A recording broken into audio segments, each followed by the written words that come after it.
Sur Europe 1, Culture Média. Thomas Hill. Et comme chaque jour, on démarre cette émission avec la session de rattrapage de Jean-Luc Lemoyne. Et Jean-Luc, ce matin, nous recevons donc Cécile Pivot pour son livre Bernard Pivot, le goût des autres. Et Cécile Pivot est donc la fille de Bernard Pivot, vous aviez compris. Ah bon ? Cécile Pivot, c'est pas la fille de Bézu. Quelle surprise. Allez, une info de plus pour le journal des médias. Cécile, vous n'êtes pas que la fille de Bernard Pivot, ce qui serait très réducteur, vous êtes aussi une autrice. Précisons au passage, quand même, une autrice, c'est une femme qui écrit. Je ne parle pas du pays qui est au sud de la République tchèque. Oui, Cécile, je vous préviens avec moi, vous êtes tombée sur le fond de la classe. Pardon, excusez-nous. Alors, vous écrivez, mais vous êtes aussi une grande passionnée de lecture. Et ça a commencé toute petite, comme vous le racontiez dans C'est à vous. Je me souviens très bien, j'étais assise dans ma chambre sur la moquette et je lisais Moi et lui de Moravia. Donc, c'est l'histoire d'un homme qui parle à son sexe. Deux choses. Visiblement, chez les Pivots, il n'y avait pas la bibliothèque rose. Et deux, sachez que tous les hommes parlent à leur sexe. Mais t'es où ? Allez, montre-toi, me fous pas la honte, il fait pas hyper froid. Ça vous dit quelque chose, Thomas ? Très beau dialogue.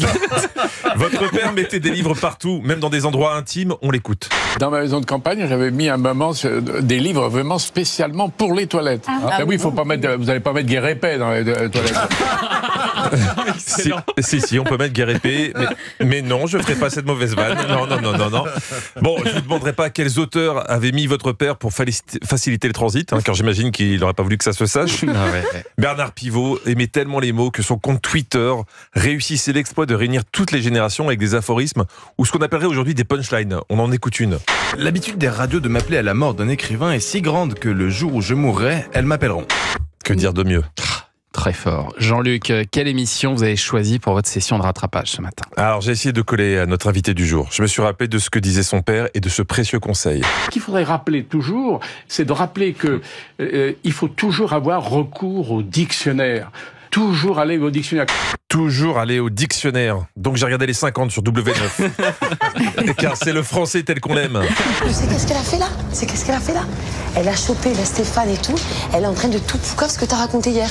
Alors poucave vient du verbe poucaver, qui veut dire trahir, moucharder. Exemple, Julien a piqué un granola à Thomas pendant qu'il se faisait un masque pour ses cheveux. C'est Anissa qui la poucave. Voilà. Alors en ce qui concerne les dictionnaires, dans les 50, ils en ont. Mais pas celui des expressions, car c'est toujours un peu approximatif. Julie se demandait ce qui se tramait dans son dos. Non mais moi tu sais ce qui me gêne, c'est que j'ai l'impression d'être la deuxième roue du carrosse.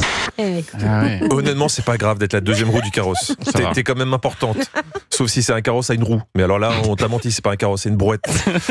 Jade en veut beaucoup à Alex, qui a fait éliminer Stéphane, son compagnon. La vengeance est un plat qui se mange froid. Et là, ma froideur, elle va être glaciale. Oui. En 2024, la vengeance est un plat qui se mange surgelé. Alex est très remonté contre Cassandra, qui ne trouve pas très réfléchie. Comme on dit, il aimerait bien qu'elle se mette un peu de plomb dans la tête. Cassandra, tu te réveilles ? Je crois qu'il faut qu'elle se remette du plomb dans l'aile et qu'elle comprenne notre décision. On n'est pas passé loin de la bonne expression. Same player, shoot again. Alex trouve qu'Eddie a une réaction un peu exagérée. Je pense qu'il y a une réaction un peu extrapolée, Eddie. La vie des gens m'importe peu. Alors là, je m'en bats la cacahuète complètement. La vache. Catastrophique. Je crois que ça existe, je m'en bats la cacahuète. Je l'ai vu dans le Lagard des Michards. Eddie, tu sens que c'est un des stratèges du jeu. Là, il a une brillante idée. Faire une alliance selon l'initiale des prénoms de chacun. Alliance de rêve. Que des J. Joseph, Jonathan, Julie, Jordan, Kumba. Quel génie. L'alliance des J avec Kumba. Je vous rappelle en plus que celui qui veut faire l'alliance des J s'appelle Eddie. Ah oui, d'accord. On est bien. Après, l'alphabet, c'est comme les mathématiques. C'est aléatoire. Simon et Nicolas sont choisis pour aller au cachot pour faire une épreuve. Et Simon est prêt à tout. Clairement, le cachot, je m'en fous. On doit toucher des choses, des serpents, peu importe, je me battrai. Il est à bloc, Simon, c'est un bonhomme. Et ça tombe bien, car il devait toucher dans le noir des animaux cachés dans le cachot.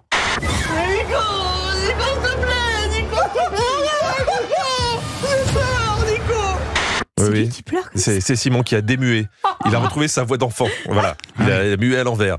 Bon, ils n'ont pas réussi. Pourtant, Simon avait une très bonne stratégie. Pour lui, c'est Nicolas qui n'a pas tenu son rôle. Moi, je veux pas toucher. C'est lui le bouclier humain. Moi, je suis que derrière. Je suis en éclaireur. Je suis derrière. Oui, Simon est derrière en éclaireur. En fait, c'est un feu de recul. Allez, vivement la suite. Ah, mais c'est exceptionnel. Mon Merci Dieu. Jean-Luc Lemoyne. Il y a encore du boulot à Merci. envoyer. Bernard Pivot nous manque définitivement. On vous retrouve demain, Jean-Luc Lemoyne. Et puis Jean-Luc, vous serez en spectacle ce samedi à Moissac, le 8 à La Reims. Et alors vous allez beaucoup bouger dans les mois à venir parce que vous serez aussi bientôt en tournée d'une pièce mythique.